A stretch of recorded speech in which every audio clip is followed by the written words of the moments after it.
मोगाच्या भावान भयणो, आयच्या शुभ वर्तमानांतल्यान जेजू आमकां आमच्या वर्त्या देवा बापाची भुरगीं जावंक आपयता.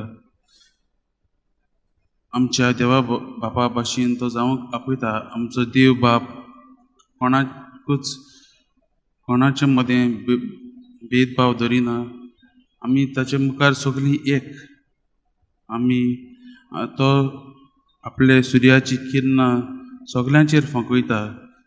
जी कोण पिडापीड दितात, जी कोण फुटकिरी आसात, तांचेरूय आनी बऱ्या मनशांचेरूय तो सगळ्यांचेर आपलो सूर्य आनी आपलो पावस रोयतात.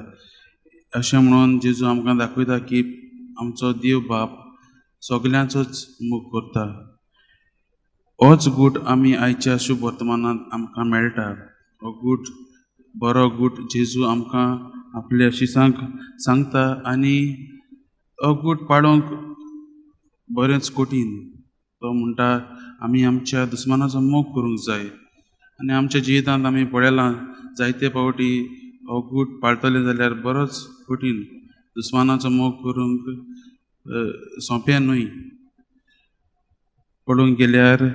आनी आमचो पाप साहेबूय म्हणटा सोंपें न्हय दुस्मानाचो मोग करूंक गेल्यार, पूण पयलें पावल मारूंक जाय आमी. पयलें पावल म्हणल्यार आमी आमकां कोण पिडापीड दितात तांच्या पासून मागणें करूंक जाय. आनी मागण्यांतल्यानूच आमी आमचें दुसरें पावल तें म्हणल्यार दुसऱ्याचो मोग, आमचो दुस्मानाचो मोग करूंक आमी मुखार पावतले. जेजू म्हणटा आमकां सगळ्यांक मोग करूंक आपयल्यात. आनी आमी क्रिस्ताचे पाटलादार म्हणटकूच आमी हें पावल मारूंक जेजूचो आदार मागूंक जाय.